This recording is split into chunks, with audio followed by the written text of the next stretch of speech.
Hujan mengguyur Jakarta sejak pagi, membuat udara yang biasanya pengap menjadi sedikit lebih sejuk. Di pinggiran kota, di sebuah kontrakan sederhana yang dindingnya mulai lembab dan kusen kayunya lapuk dimakan usia, Sekar menatap bayangan wajahnya di cermin kecil yang retaknya membelah dua pipinya. Cantik, wajah itu tak berubah sejak dulu, sejak ia berusia 18, 22, 27, dan sekarang pun, tak satu keriput pun muncul, seolah waktu berhenti menyentuhnya. Tapi bagi Sekar, kecantikan adalah topeng, dan keabadian adalah kutukan yang diwariskan oleh darah. Sekar menarik jaket ojek hijaunya, memegang helm dan kunci motor dengan tangan yang sedikit bergetar karena dingin pagi. Ia melirik foto tua yang tergantung di atas pintu, foto ayahnya yang tersenyum lebar memegang cangkul, dan ibunya yang sudah lama menghilang. Tak ada pelukan keluarga yang menanti di rumah ini. Hanya suara tikus di langit-langit, dan kenangan pahit yang mengendap seperti lumpur di dasar hati. Di jalanan yang basah dan licin, motor tua Sekar melaju perlahan. Jakarta bukan kota yang bersahabat bagi perempuan, apalagi yang mencari nafkah di jalanan. Setiap sudut dipenuhi ancaman, tangan usil, makian, dan lebih dari itu, preman-preman yang merasa jalanan ini milik mereka. Tapi Sekar tak gentar, ada bara dalam jiwanya, yang menyala diam-diam sejak kematian ayahnya. Ia tahu, suatu hari ia harus menghadapi mereka, tapi hari itu belum datang, belum. Ia berhenti di pinggir jalan, menerima orderan dari aplikasi. Penumpangnya seorang wanita hamil yang mengeluh sopan tentang cuaca. Sekar menanggapinya dengan senyum ramah. Di balik senyum itu, ia menahan rasa asing, karena terlalu lama hidup tanpa kehangatan manusia. Ia bisa terluka, berdarah, bahkan mati, tapi selalu hidup kembali. Karena tubuhnya bukan tubuh biasa. Di dalam dirinya mengalir ilmu yang membuatnya mustahil mati, kecuali oleh satu hal, pengkhianatan hati. Di sela tarikan napas, Sekar teringat peringatan terakhir dari Mbah Ratna sebelum wafat. Sekar, ilmu rawa rontek ini bukan karunia, tapi ujian. Kau akan melihat semua yang kau cintai mati, sementara kau terus hidup. Jangan gunakan untuk dendam, gunakan untuk menegakkan kebenaran. Tapi kebenaran di kota ini seperti debu di jalan, hampir tak terlihat, dan mudah hilang di hembus angin. Sore harinya, di pos ojek dekat terminal Tanah Abang, Sekar menyandarkan motornya. Ia disambut lirikan sinis dari preman-preman yang berjaga di sana, terutama satu sosok, bertubuh besar dengan tato naga di lehernya. Bang Bram, preman lokal yang menguasai wilayah itu. Ojek cewek kayak lo, kalau mau aman, setor, ya. Katanya kasar. Sekar diam, tatapannya tenang, tapi sorot matanya menyala, mata yang menyimpan sejarah panjang tentang luka dan kematian. Para tukang ojek lain menunduk. Mereka sudah terlalu lama hidup dalam ketakutan. Tapi Sekar tak menunduk. Ia tahu, jika ia mundur hari ini, maka besok dan seterusnya ia akan diinjak. Dengan suara tenang namun tegas, ia menjawab, jalanan ini bukan milik siapapun. Aku tidak akan bayar untuk aku mencari nafkah. Bang Bram mendekat, mencengkeram kerah jaketnya. Beberapa ojek lain menahan napas. Sekar tak gentar, tapi di dalam dadanya, napasnya mulai berat, karena ia tahu, hari yang ia tunggu-tunggu itu, mungkin akan segera tiba. Malam pun turun, membawa serta gelap yang menelan jalanan kota. Sekar pulang ke kontrakannya dengan tubuh lelah tapi hati gelisah. Di cermin yang sama, ia kembali menatap wajahnya. Wajah seorang perempuan yang telah hidup lebih dari usia yang bisa dibayangkan. Wajah yang seharusnya sudah remuk di tanah bersama orang-orang tercintanya. Ia mengepal tangan. Jika mereka pikir ia perempuan lemah, biarlah. Mereka belum tahu siapa dia sebenarnya. Dan ketika saatnya tiba, Jakarta akan mengenal siapa itu Sekar, si Ratu Rawa Rontek. Keesokan paginya, langit Jakarta tampak mendung seperti menyimpan firasat buruk. Sekar kembali menarik motor tuanya menuju area terminal Tanah Abang, tempat di mana tatapan-tatapan curiga dan intimidasi sudah menunggunya. Ia tahu kedatangannya bukan lagi dianggap biasa. Bang Bram dan anak buahnya, yang kemarin hanya mengancam, kini benar-benar siap memaksanya tunduk. Tapi Sekar tidak pernah diajari untuk tunduk, tidak kepada manusia, apalagi kepada ketakutan. Di antara deretan ojek yang parkir, para pengemudi melirik Sekar dengan campuran simpati dan kekhawatiran. Mereka tahu Bang Bram bukan sekadar preman jalanan. Ia punya koneksi, jaringan gelap, bahkan perlindungan dari oknum aparat. Ia pernah melempar tukang parkir ke rel kereta hanya karena menolak membayar setoran, dan tak ada satupun yang berani bersaksi. Sekar tahu semua itu, tapi tetap datang. Karena bagi dia, diam adalah kematian kedua. Bang Bram muncul dengan langkah berat, mengenakan jaket kulit dan rokok yang menyala di bibir. Tato naga di lehernya bergerak naik turun seiring dengusan nafasnya. "Masih berani nongol di sini, cewek ojek," katanya sambil tertawa mengejek. Sekar berdiri tenang, helm masih di tangan. "Aku cuma kerja, bukan nyari ribut." Suaranya datar, tapi tak gentar. Justru ketenangan itulah yang membuat Bram geram, karena ia tahu, perempuan ini tak seperti yang lain. Tanpa aba-aba, tangan besar Bram melayang menamparkan helm dari tangan Sekar. Bunyi dentum logam menggema. Beberapa ojek lain spontan berdiri, tapi tak satu pun bergerak mendekat. Sekar jatuh terduduk, sudut bibirnya pecah, darah menetes. Tapi yang lebih menyakitkan dari luka itu adalah sikap diam semua orang. Ketakutan telah membungkam mereka seperti lilin yang meleleh di ujung senja. Biar ini jadi pelajaran, lain kali bayar, atau... Bram mengacungkan tangan, tapi belum sempat menyelesaikan ancamannya, Sekar berdiri perlahan. Darah di sudut bibirnya ia seka dengan punggung tangan. Matanya menatap lurus ke arah Bram, tanpa takut, tanpa marah. Hanya satu rasa yang terpancar di sana, tekad. Bram terdiam sejenak, ada sesuatu yang aneh dari cara perempuan itu bangkit. Seolah, tubuhnya tak mengenal rasa sakit. "Kalau kau pikir bisa bikin aku takut, kau salah besar," ucap Sekar lirih namun tajam. Angin sepoi membawa ucapannya ke telinga setiap orang yang menyaksikan. Untuk sesaat, suasana hening. Bram mengumpat dan mendorong Sekar sekali lagi, membuatnya terhuyung. Tapi kali ini, Sekar tak jatuh. Ia hanya melangkah mundur, lalu berbalik menuju motornya tanpa berkata apa-apa lagi. Diamnya jauh lebih menusuk daripada 1000 makian. Malamnya, tubuh Sekar terasa pegal dan luka di bibirnya masih berdenyut. Tapi seperti biasa, ia tak butuh obat.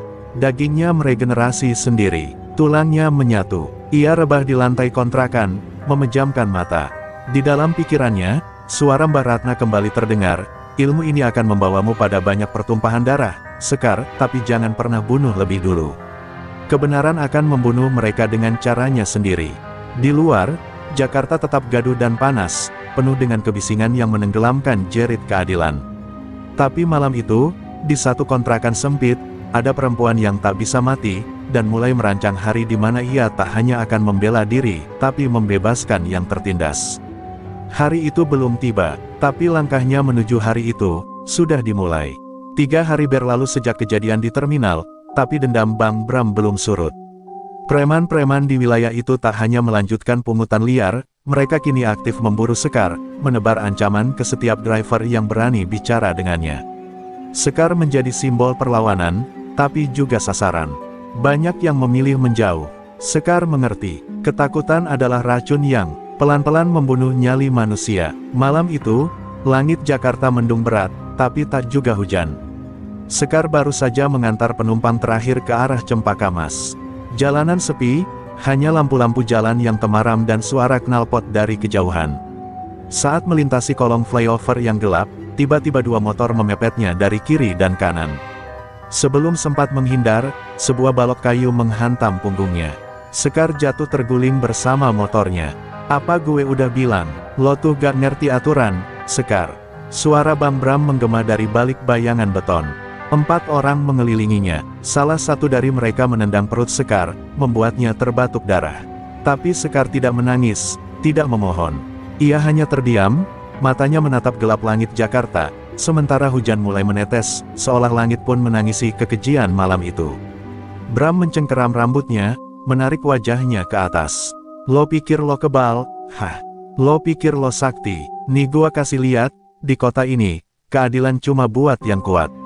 Sebuah pukulan menghantam wajahnya. Dunia Sekar berguncang. Suara ombak, suara api, suara teriakan dari masa lalu seolah berbaur dalam kepalanya. Tapi tubuhnya, meski babak belur, meski tulang terasa remuk, menolak mati. Lama mereka menganiaya Sekar, lalu pergi setelah puas meninggalkannya dalam genangan air dan darah. Tubuh Sekar diam tak bergerak. Wajahnya lebam, bibirnya pecah, tangan kanannya patah. Tak ada yang lewat, tak ada yang menolong. Waktu seakan berhenti. Tapi di kedalaman luka itu, di sunyi antara hidup dan mati, denyut halus muncul perlahan. Daging mulai menutup luka, tulang mulai menyatu. Sekar mengerang pelan. Ia bangkit, terlatih-tatih, matanya merah dan penuh luka, tapi ia berdiri. Ia berjalan pulang tanpa motor, sambil menyeret helm yang retak. Orang-orang di jalan melihatnya dengan tatapan bingung. Seorang pemulung menawarkan bantuan, tapi Sekar hanya tersenyum lemah dan menggeleng. "Aku baik-baik saja," ucapnya, meski darah masih menetes dari pelipisnya. Dalam hati, ia tahu ini bukan hanya soal dirinya lagi. Ini soal semua yang pernah diinjak dan dibungkam. Tiba di kontrakan, ia membuka baju yang sobek, menyiram tubuhnya dengan air dingin. Luka-luka itu memudar sedikit demi sedikit. Di kaca, wajahnya terlihat normal kembali, seakan tak terjadi apa-apa. Tapi ada yang berubah di matanya. Ketika ia menatap bayangannya sendiri, ada api yang berkobar di sana. Api dendam, bukan, itu api keadilan. Dan seperti kata Mbah Ratna dulu, jika kau sudah dipukul sampai jatuh, Sekar, bangkitlah. Karena tubuhmu bisa remuk, tapi jiwamu tak boleh kalah. Malam itu, Jakarta tidur dalam kebisingan yang biasa. Tapi di dalam kontrakan sempit, seorang perempuan yang tak bisa mati baru saja membuat keputusan. Ia tidak akan hanya bertahan. Ia akan melawan. Dan setiap tamparan, setiap tendangan, hanya akan membuatnya semakin dekat dengan takdirnya, menjadi ratu jalanan yang tak terkalahkan. Subuh baru saja menyapa kota, dan embun tipis menempel di dedaunan yang tersisa di pinggir jalan. Di tengah sunyi pagi, Sekar menyalakan motornya yang sudah ia perbaiki semalaman. Luka-lukanya telah sembuh sempurna, seperti biasa, seolah malam berdarah itu tak pernah terjadi. Tapi di hatinya, bekasnya masih membara. Kali ini bukan hanya luka jasmani yang ia rasakan, tapi juga luka batin yang menyesakkan, luka karena manusia yang terus memilih diam, meski tahu ketidakadilan merajalela. Sekar melaju ke arah selatan Jakarta, meninggalkan hiruk-pikuk kota. Ia menempuh jalan yang jarang ia lewati, jalan menuju tempat asalnya, desa kecil di kaki Gunung Merapi. Ia belum pulang ke sana selama hampir 7 tahun, sejak kematian Mbah Ratna, perempuan tua yang membesarkannya dan mewariskan rahasia yang selama ini ia simpan dalam diam, ilmu rawa rontek, ilmu tua dari zaman. Majapahit, yang membuatnya tak bisa mati, kecuali oleh takdirnya sendiri. Perjalanan itu bukan untuk pelarian. Itu adalah panggilan. Sekar merasa sesuatu dalam dirinya bergolak. Ilmu yang ia miliki tidak lagi cukup hanya untuk bertahan, ia butuh mengerti lebih dalam. Ia butuh jawaban dari tanah leluhur, tempat di mana darah dan warisan lamanya bermula.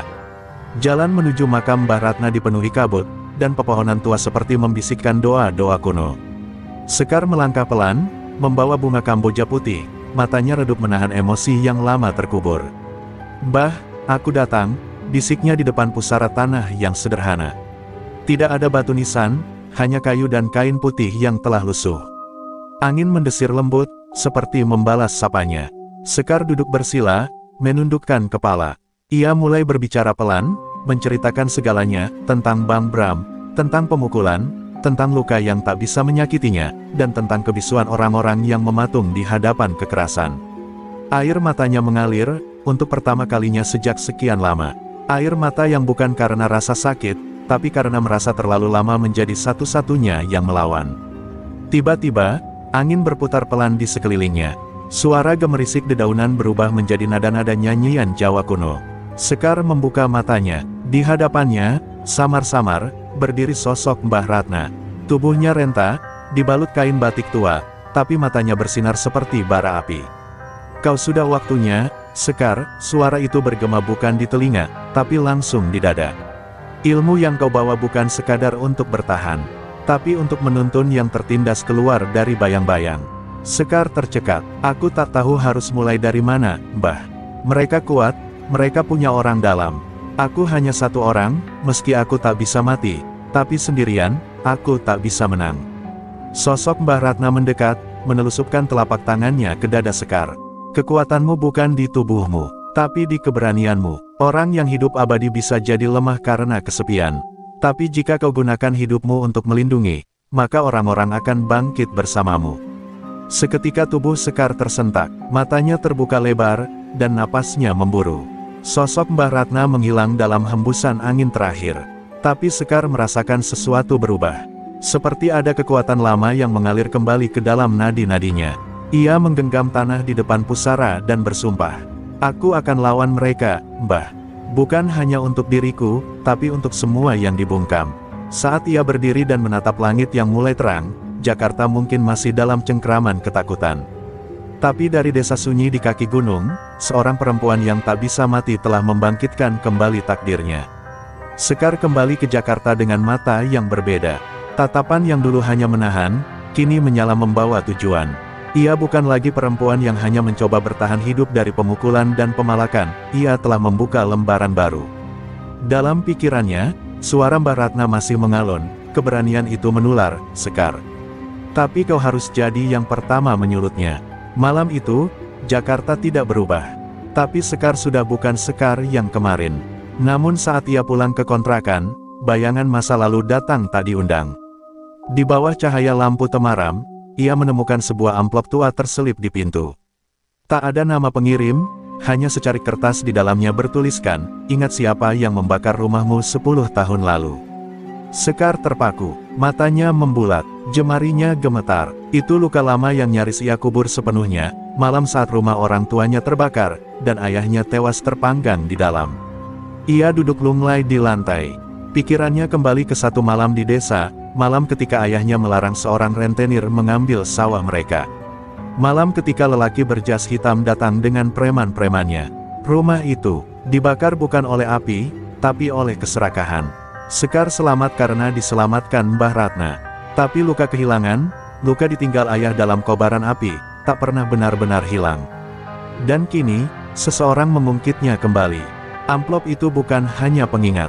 Itu adalah peringatan, bahwa masa lalunya belum selesai. Sekar mengepalkan tangan. Siapa yang mengirim ini? Apakah mereka bagian dari jaringan yang sekarang menguasai Jakarta? Apakah Bang Bram hanya salah satu bidak kecil dalam permainan yang jauh lebih besar? Dan lebih dari itu, apakah orang-orang yang menghancurkan keluarganya dulu masih hidup, masih berkuasa? Keesokan harinya, Sekar mendatangi sebuah warnet tua di daerah Cikini. Ia membuka data lama, berita-berita tentang kebakaran rumah petani di lereng Merapi 10 tahun lalu. Tak banyak yang tertulis, tapi salah satu nama muncul dalam kolom saksi, Rais Sudrajat, pengusaha properti yang kini menjabat sebagai komisaris utama PT Graka Salen. Sekar menatap nama itu seperti menatap racun. Ia ingat wajah lelaki itu. Lelaki yang datang dengan mobil hitam malam sebelum rumahnya terbakar. Sore itu, di tengah hujan ringan, Sekar menepi di bawah jembatan layang. Ia menyandarkan motornya dan merenung. Ia menyadari bahwa pertarungannya bukan lagi soal preman terminal. Ini soal warisan dosa, jaringan busuk yang menjalar dari desa sampai ibu kota. Ia kini berdiri di persimpangan, tetap membungkam luka masa lalu, atau menggali semuanya hingga ke akar dan membakarnya sampai tuntas.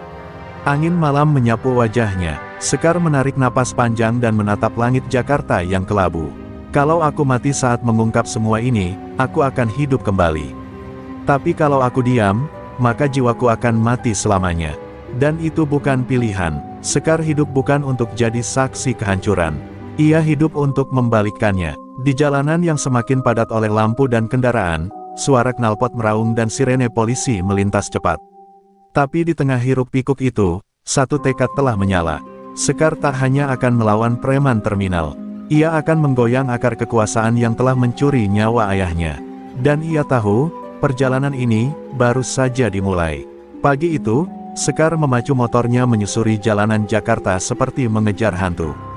Ia tak lagi sekadar mencari penumpang, tapi memburu jejak-jejak masa lalu yang kini mulai menunjukkan wajahnya. Nama Rais Sudrajat terus bergema di kepalanya.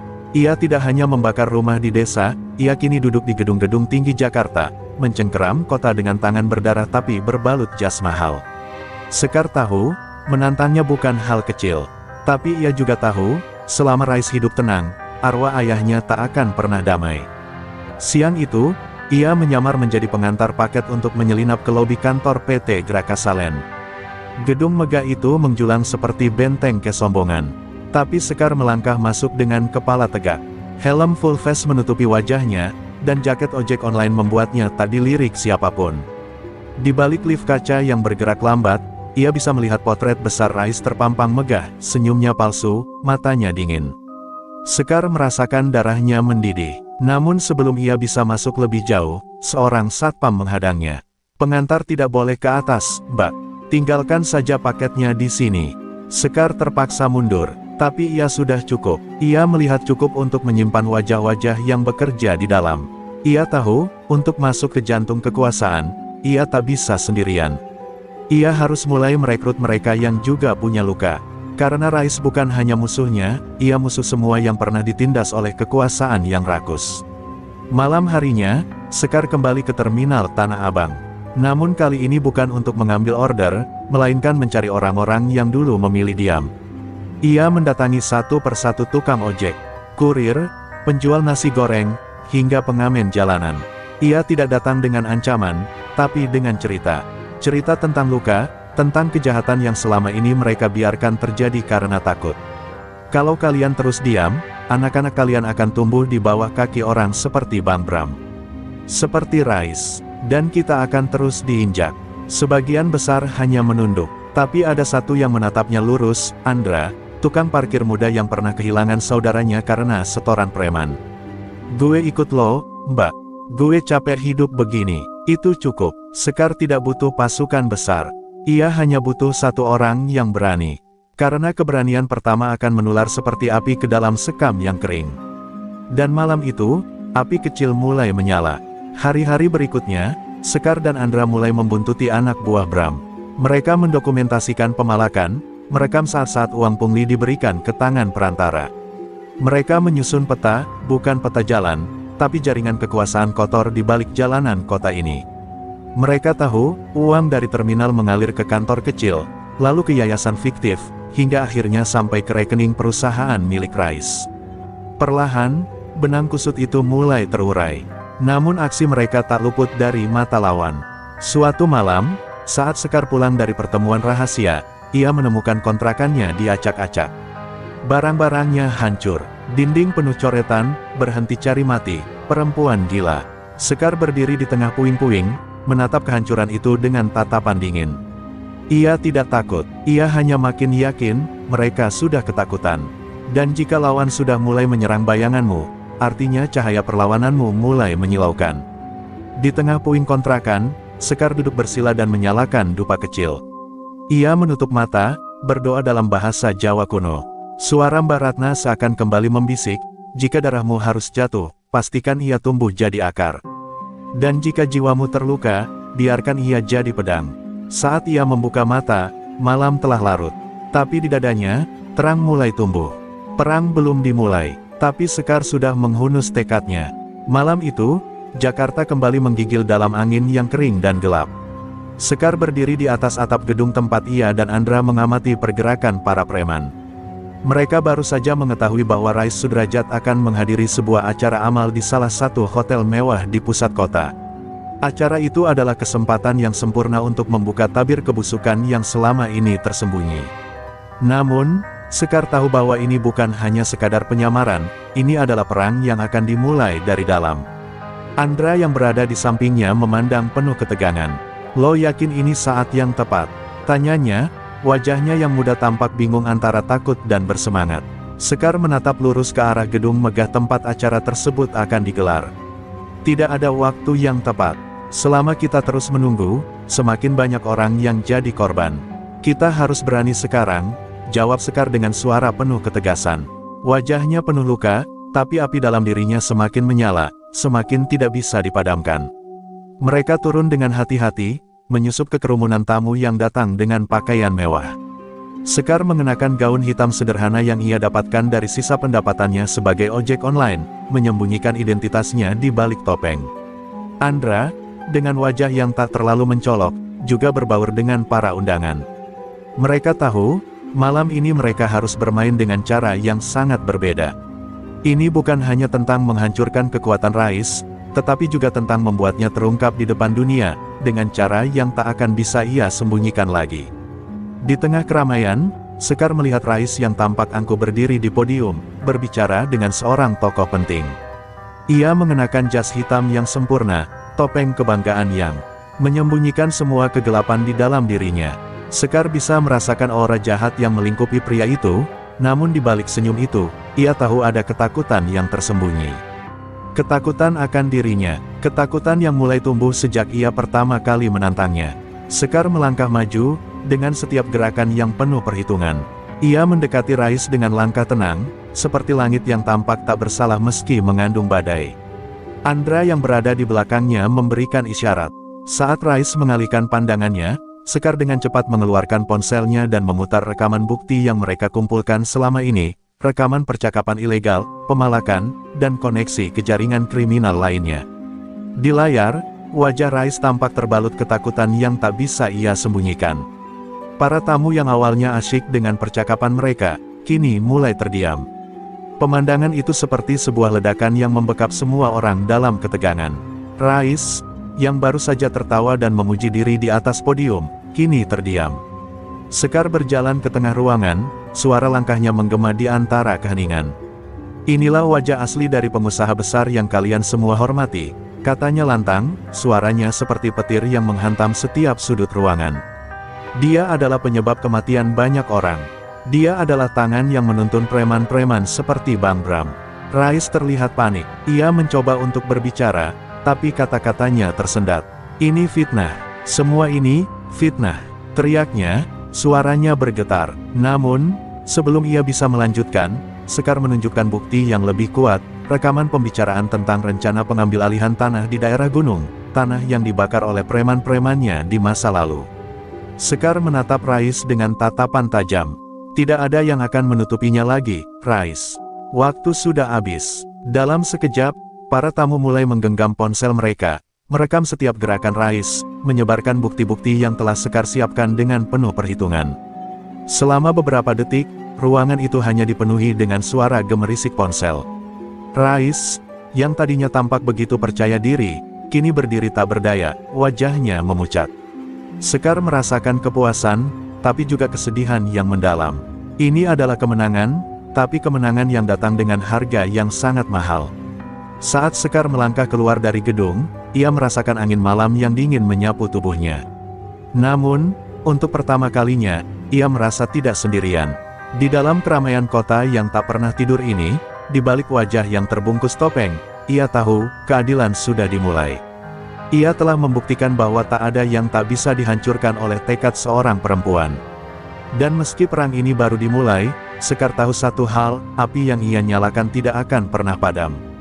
Jakarta belum pagi, langit masih kelabu, dan angin menyusup di antara gang-gang sempit dengan bisikan dingin.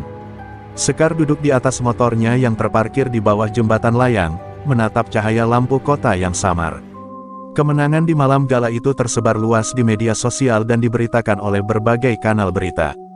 Nama Rais Sudrajat mendadak jadi pusat perhatian, bukan karena prestasi, tapi karena aib yang selama ini tersembunyi. Tapi kemenangan itu tidak menghadirkan damai. Justru sebaliknya, Sekar tahu, badai balas dendam sedang dikumpulkan dalam senyap. Andra menghubunginya pagi-pagi buta, suaranya terburu-buru, panik. "Sekar, lo harus hati-hati. Ada 2 orang tak dikenal nyariin lo ke rumah gue tadi malam. Mereka bawa mobil gelap, nggak ngomong banyak. Cuma tinggalin pesan, 1 langkah lagi, dan jantungnya akan kami cabut." Sekar mendengar napas Andra tercekat. Ia tahu itu bukan sekadar ancaman. Itu adalah deklarasi perang. Rais, atau orang-orang di belakangnya, tak akan membiarkannya pergi begitu saja. Sekar menghela napas panjang. Ia merasa tubuhnya mulai lelah, tapi jiwanya masih berkobar. Ia kembali ke tempat tinggalnya yang kini berpindah-pindah demi keamanan. Dalam kesendirian, ia menatap luka di lengannya, bekas luka lama dari malam kebakaran, dan bekas luka baru dari jatuh saat dikejar anak buah Bang Bram. Luka-luka itu bukan lagi kelemahan.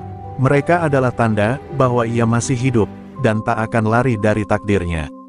Hari itu, Sekar mendatangi seorang wartawan investigasi senior bernama Pak Arif, yang pernah diselamatkan oleh ayahnya di masa lalu.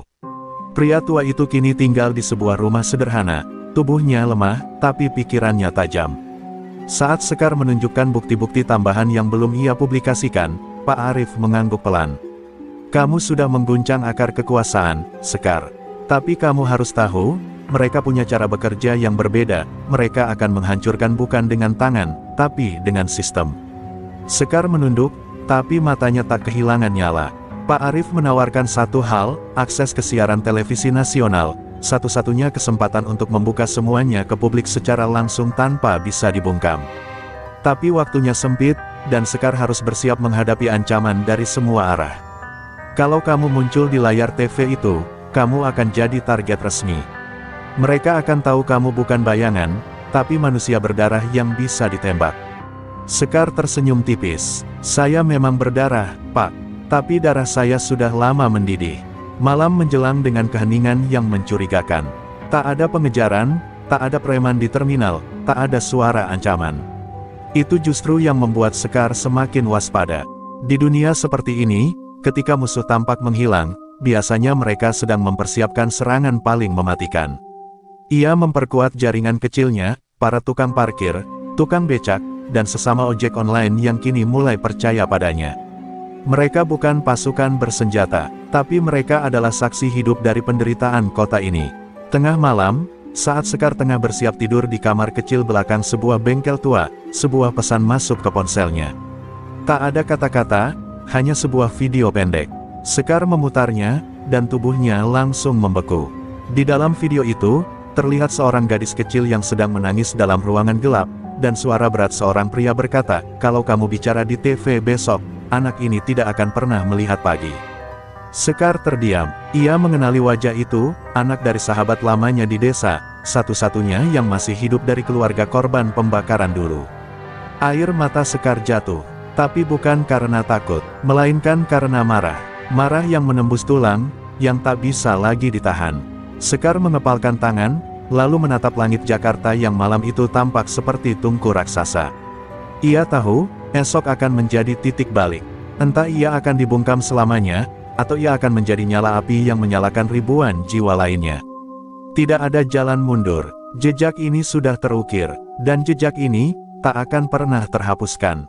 Fajar belum menyentuh cakrawala ketika Sekar berjalan sendirian menyusuri gang menuju stasiun televisi. Jaket hijaunya tetap dikenakan, seolah itu bukan lagi seragam ojek online, tapi baju perang. Di dalam dadanya, detak jantung berpacu dengan napas yang berat. Video ancaman itu masih membekas di kepalanya, wajah anak kecil yang ketakutan, suara pria yang mengabarkan kematian jika ia berbicara.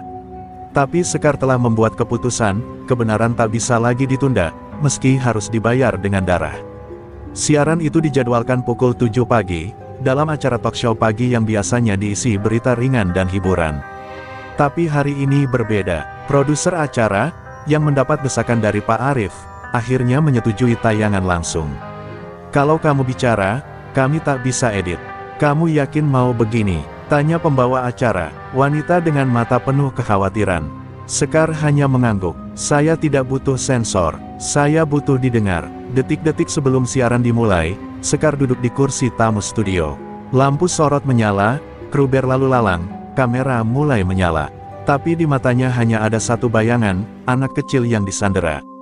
Ia tahu, apapun yang ia lakukan, anak itu dalam bahaya.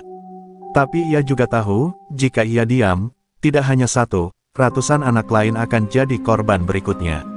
Maka ia memilih berbicara, bukan demi keberanian, tapi demi mereka yang tak bisa lagi bersuara.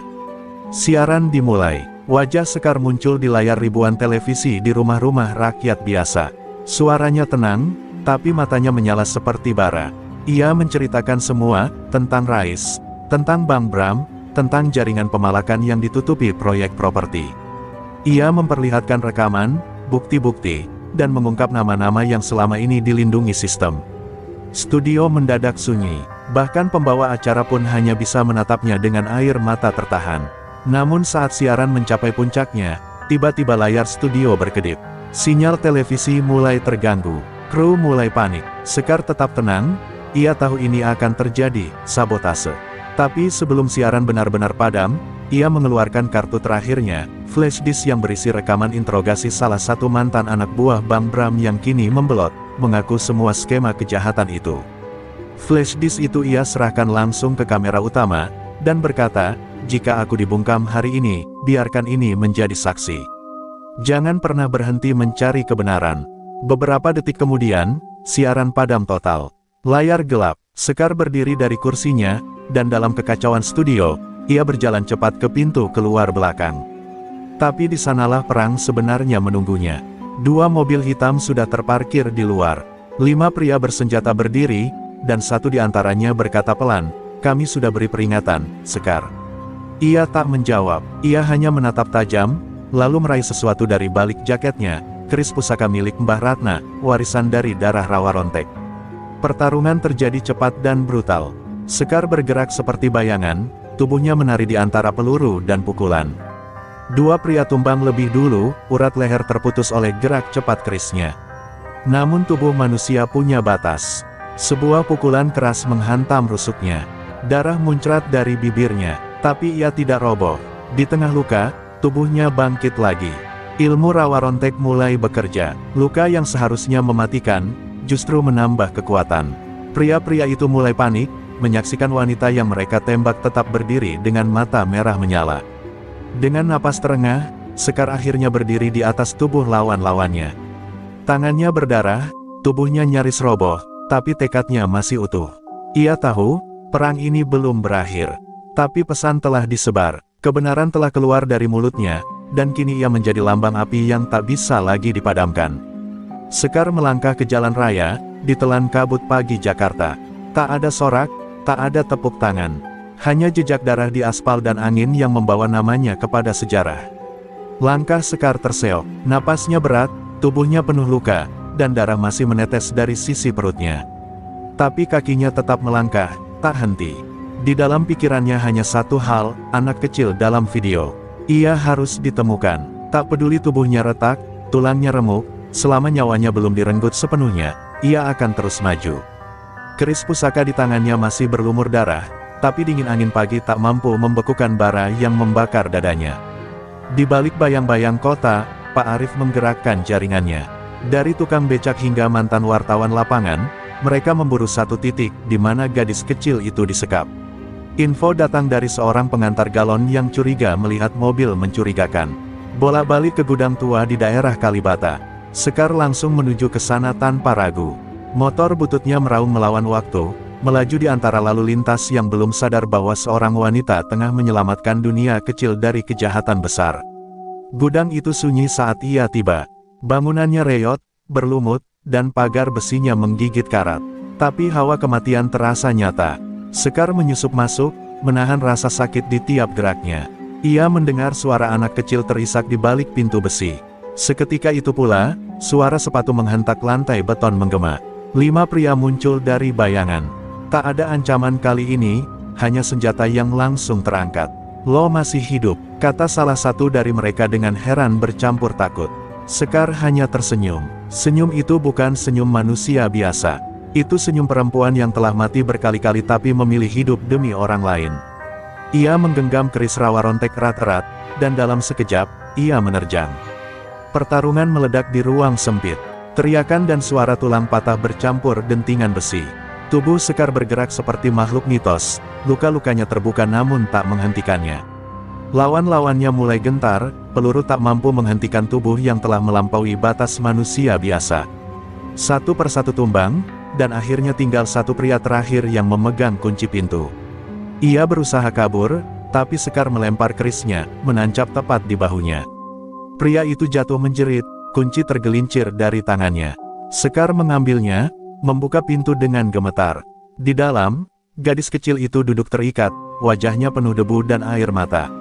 Saat Sekar memeluknya, tubuh kecil itu gemetar hebat.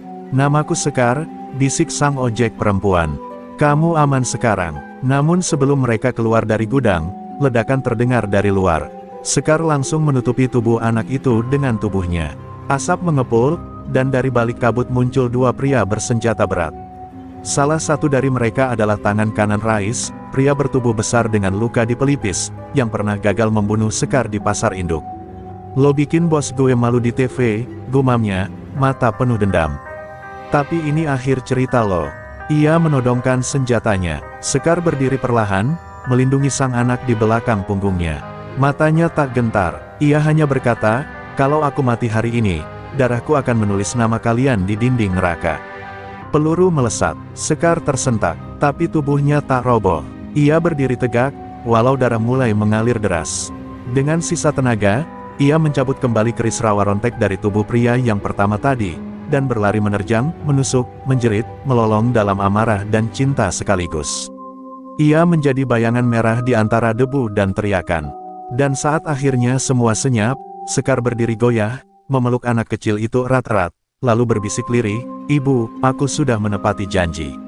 Langit siang mendung kelabu saat Sekar tiba di tanah lapang bekas perkebunan tua di pinggiran Tanah Merah, tempat di mana katanya Rais Sudrajat akan membuat perhitungan terakhir. Anak kecil itu sudah ia titipkan pada jaringan Pak Arif, aman, terlindung, jauh dari darah dan peluru. Sekar berdiri sendirian di tengah lapangan, tubuhnya dibalut kain seadanya, luka-lukanya belum sepenuhnya sembuh, tapi sorot matanya lebih tajam dari senjata manapun.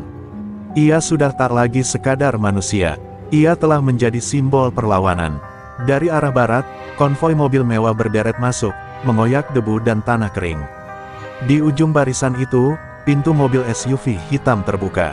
Rais Sudrajat turun dengan langkah pelan, didampingi beberapa pria berpakaian hitam.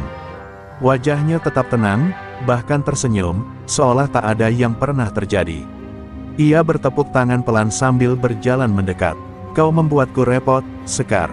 Tapi juga, terhibur. Jarang ada wanita sepertimu. Sayang harus berakhir begini." Sekar tak menjawab, ia hanya menggenggam keris rawa rontek di balik selendangnya. Keris itu kini seperti menyatu dengan nadinya, denyut hidup dan dendam yang menyatu jadi satu. Rais mengeluarkan pistol dari balik jasnya, lalu mengarahkannya ke Sekar. "Kau tahu, aku bisa membunuhmu sekarang juga. Tapi aku ingin melihatmu mati perlahan. Seperti ibu dan ayahmu dulu. Mereka dibakar hidup-hidup bukan karena salah, tapi karena mereka menolak tunduk." Kata-kata itu adalah tusukan paling menyakitkan, namun juga bahan bakar bagi api di dalam dada Sekar. Tiba-tiba, tanah tempat mereka berdiri bergetar. Bukan gempa, tapi suara ratusan langkah kaki yang datang dari segala penjuru. Dari balik rerimbunan dan semak-semak, muncul puluhan ojek online, warga miskin, dan pedagang kaki lima. Mereka datang membawa kayu, besi, bahkan batu. Tidak ada senjata modern, hanya keberanian dan kemarahan yang telah lama mereka pendam. Salah satu dari mereka, Andra, berdiri di depan. "Hari ini, bukan cuma Sekar yang melawan, tapi kami semua." Rais sempat terdiam, lalu tertawa keras. "Mau apa kalian? Ini tanah saya. Kalian pikir bisa mengubah nasib dengan tongkat dan semangat? Hukum ada di pihak saya. Polisi, pejabat, pengadilan, semua sudah saya beli." Tapi suara rakyat menenggelamkan ucapannya. Mereka mendekat, mengepung, mengunci. Sekar melangkah ke tengah lingkaran, menatap Rais lurus. "Kau salah satu yang berpikir darah rakyat ini murah. Tapi hari ini, darahmu yang akan membayar semuanya." Pertarungan tak terhindarkan. Pria-pria Rais menembak, namun warga menyerbu seperti air bah. Batu menghantam, kayu memukul, dan tubuh-tubuh jatuh. Di tengah kekacauan itu, Sekar menerjang Rais. Mereka bergulat, saling menghantam, saling menjerit. Rais berhasil menodongkan pistol ke kepala Sekar. Tapi sebelum ia menarik pelatuk, tangan Andra menghantam wajahnya dari belakang. Sekar meraih keris, dan dengan satu tusukan dalam ke dada Rais, ia berbisik lirih, "Ini untuk ibuku." Rais roboh. Napas terakhirnya adalah desis kebencian yang tak sempat menjadi dendam baru. Tubuhnya bersimbah darah, tergeletak di tanah merah yang dahulu pernah menjadi tempat eksekusi para pejuang. Sekar berdiri terengah, seluruh tubuhnya gemetar.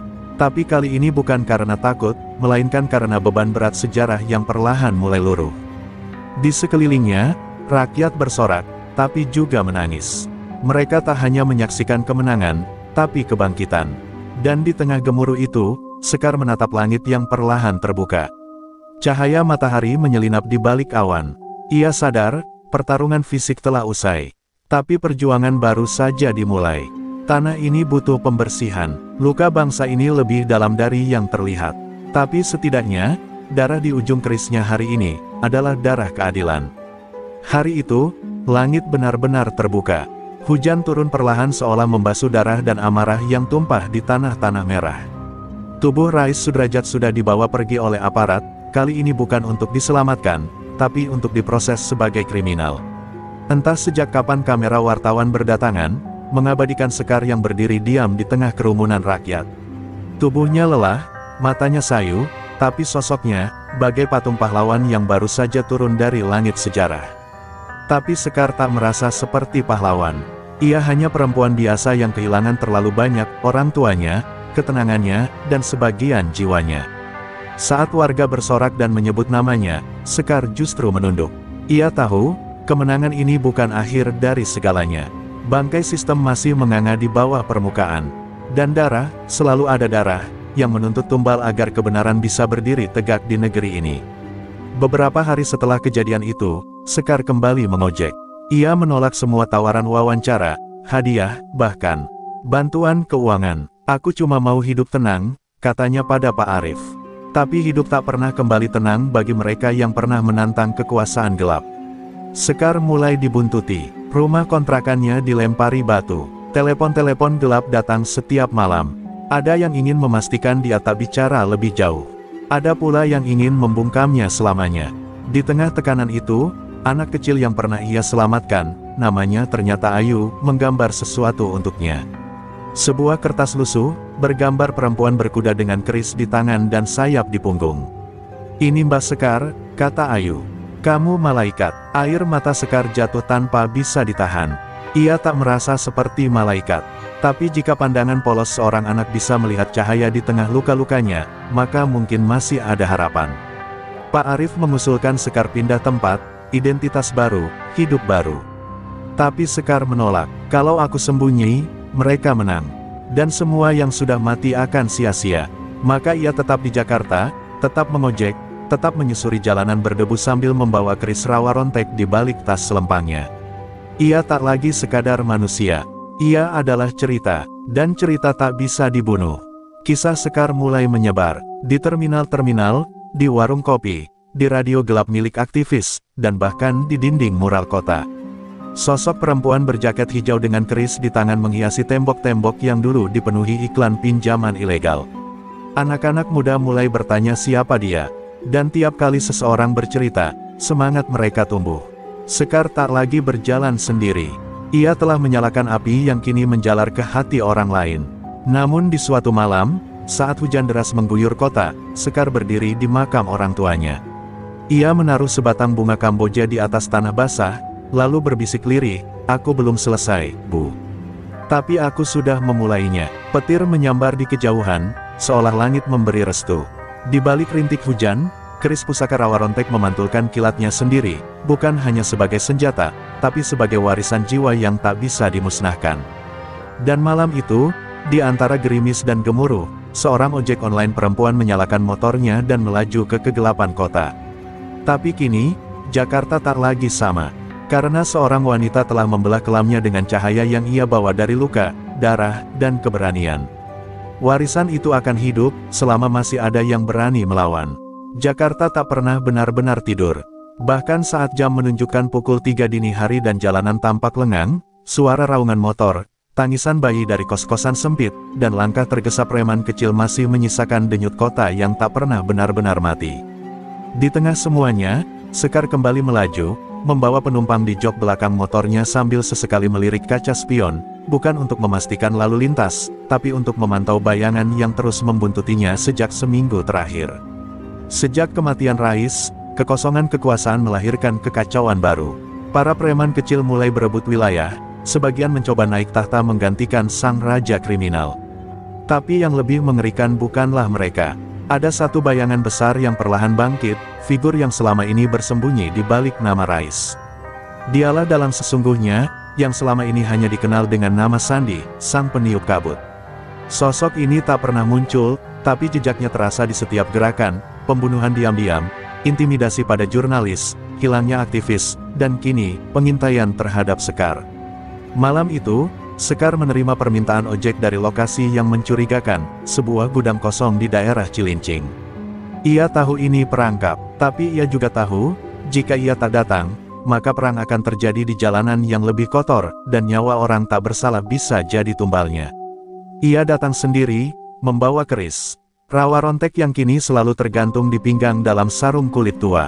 Gudang itu gelap, kosong, Tapi aroma kematian terasa di udara. Dan di sana, seseorang berdiri di ujung ruangan. Wajahnya tertutup topeng kayu berukir motif Betawi tua. Suaranya serak, pelan. "Kau pikir Rais itu segalanya?"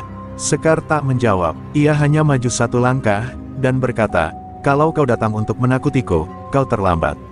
Aku sudah mati berkali-kali." Pria bertopeng itu tertawa, tawa tipis yang menggema. "Bukan, aku datang bukan untuk mengancam, tapi menawarkan." Ia mengeluarkan sebuah amplop dari balik jasnya. "Uang, perlindungan, kekuatan, jadi bagian dari kami. Tak perlu perang, cukup kau tutup mulut, dan hidup mewah akan kau nikmati." Sekar menatap amplop itu lama, sebelum meludah ke tanah. "Aku tak lahir dari rahim ibuku hanya untuk jadi pelacur kekuasaan." Tiba-tiba, 3 pria muncul dari kegelapan dan menyerangnya. Sekar bergerak cepat, kerisnya menyambar malam, menciptakan percikan cahaya dari ujung logamnya. Pertarungan berlangsung brutal, di antara karung kosong dan baja tua. Suara jeritan bergema. Sekar terluka, tapi lawannya lebih parah. 1 tewas di tempat, 2 lainnya melarikan diri. Pria bertopeng tetap diam, lalu berkata, "Kau menolak jalur mudah. Maka bersiaplah. Jakarta tak pernah tidur, dan aku akan membuatmu berharap kau tak pernah terlahir." Sekar berdiri dengan napas memburu, tubuhnya berlumur darah, tapi matanya lebih hidup dari sebelumnya. "Kalau Jakarta tak tidur, maka aku juga takkan tidur. Aku akan jadi mimpi buruk bagi kalian semua." Ia melangkah keluar gudang, meninggalkan pria bertopeng yang kini mulai menyadari, perempuan yang mereka kira bisa dibeli, ternyata sedang menulis takdir baru kota ini dengan darahnya sendiri.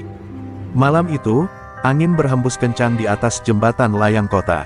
Dari atas motornya, Sekar menatap gemerlap lampu-lampu yang menyala hingga ke horizon. Tapi baginya, itu bukan cahaya harapan, melainkan medan tempur berikutnya. Karena ia tahu, sebelum fajar menyingsing, ia masih harus bertarung. Karena kota ini, kota yang tak tidur, belum selesai menuntut darah. Hari itu, Jakarta seperti membuka luka lamanya. Kabut polusi menggantung rendah, menyesakkan dada siapapun yang melintasi jalanan. Di tengah keramaian Sudirman yang tampak biasa, sebuah kekacauan mulai menjalar secara diam-diam. Bukan kerusuhan besar, bukan juga demo yang disiarkan media. Ini perang bawah tanah, perang bisu yang bergerak di antara pelat nomor palsu, sinyal-sinyal radio tua, dan pesan-pesan terenkripsi yang disebar lewat driver ojol. Di antara mereka, Sekar menjadi simbol, tapi juga sasaran utama. Sejak pertemuannya dengan pria bertopeng di gudang Cilincing, tekanan meningkat. Setiap sudut kota terasa seperti jerat. Teman-temannya mulai diinterogasi, basecamp ojek di Cipete digerebek tanpa alasan, bahkan warung langganannya dibakar oleh orang tak dikenal. Sekar tahu, ini bukan lagi hanya tentang balas dendam. Ini soal pesan. Sang peniup kabut ingin seluruh kota tahu, siapapun yang berdiri bersama Sekar akan dipatahkan. Namun sesuatu yang tak mereka duga mulai tumbuh. Dari ancaman itu, justru muncul perlawanan. Driver ojol dari berbagai wilayah, yang selama ini hanya saling menyapa dengan klakson dan kode tangan, kini bersatu dalam jaringan tak kasat mata. Mereka menyebut diri Roda Rakyat. Mereka menempelkan stiker kecil di helm masing-masing, gambar keris menyilang setir motor. Tak ada komando resmi, tak ada pemimpin, tapi satu kalimat tersebar di antara mereka, jika Sekar jatuh, maka Jakarta tenggelam. Pada malam kelam di perempatan Grogol, perang pecah. Sekelompok preman bayaran menghadang iring-iringan ojek yang sedang mengantar logistik untuk warga korban penggusuran. Mereka membawa senjata tajam, bahkan senjata api. Rakitan, tapi mereka tak tahu bahwa Sekar sudah menunggu. Dengan keris rawa rontek terhunus dan sorotan lampu motor menyilaukan malam, ia menerjang tanpa ragu. Asap, darah, teriakan, semua bercampur di atas aspal yang mendidih oleh kemarahan rakyat kecil. Sekar bukan lagi hanya manusia. Gerakannya seperti bayangan, menghindari sabetan parang, membalas dengan luka yang tepat. Ia terhuyung beberapa kali, pelipisnya robek, darahnya menetes ke helmnya sendiri. Tapi ia terus maju. Di belakangnya, puluhan driver menyerbu, bukan dengan amarah buta, tapi dengan tekad. Mereka tahu mereka mungkin kalah. Tapi diam berarti mati pelan-pelan. Dan malam itu, mereka memilih bertarung. Salah satu peluru menghantam pundak Sekar. Ia tersungkur, tubuhnya terbanting ke aspal. Dunia seolah berhenti sejenak. Tapi dari balik helmnya yang retak, matanya masih menyala. Dengan tangan gemetar, ia mencabut peluru dari luka, lalu bangkit kembali. Seorang preman mendekat, mengayunkan besi panjang, namun Sekar menekuk tubuh dan menancapkan keris ke perut pria itu. Jeritan memecah malam, namun Sekar sudah terlalu jauh dari rasa takut. Setelah hampir 1 jam yang terasa seperti seabad, preman-preman itu mundur. Banyak dari mereka roboh, sebagian diseret oleh rekan-rekannya. Sekar berdiri di tengah jalan, tubuhnya bergetar hebat, darah mengalir dari banyak luka, tapi ia tak jatuh. Orang-orang mengelilinginya, memberikan air, membalut lukanya. Di atas aspal, yang kini lebih mirip ladang pertempuran, suara sirine baru terdengar. Terlambat seperti biasa, tapi Sekar hanya menatap ke langit. Dan untuk pertama kalinya, ia melihat bintang, sebuah cahaya kecil di balik polusi dan luka kota. Bintang itu tak menyilaukan, tapi cukup untuk memberi harapan. Ia tahu, belum selesai. Tapi malam itu, ia dan rakyat kecil berhasil menuliskan satu hal penting di atas aspal Jakarta, bahwa tak semua harus tunduk. Dan bahwa darah mereka tak akan pernah sia-sia jika ditumpahkan untuk keadilan. Matahari mulai menyingsing ketika Sekar duduk di pinggir trotoar yang penuh noda darah dan debu. Tubuhnya masih merasakan setiap luka dari pertempuran malam sebelumnya, tapi hatinya berdenyut dengan sesuatu yang jauh lebih kuat, rasa bangga dan harapan. Wajah-wajah yang dulu takut kini mulai menatapnya dengan penuh keyakinan. Anak-anak jalanan, tukang parkir, dan para driver ojol yang ikut bertarung, semuanya mulai memahami satu hal, perubahan bukan hanya mimpi kosong. Berita tentang keberanian Sekar menyebar cepat, menembus batas kota dan bahkan sampai ke telinga pejabat yang biasanya acuh tak acuh.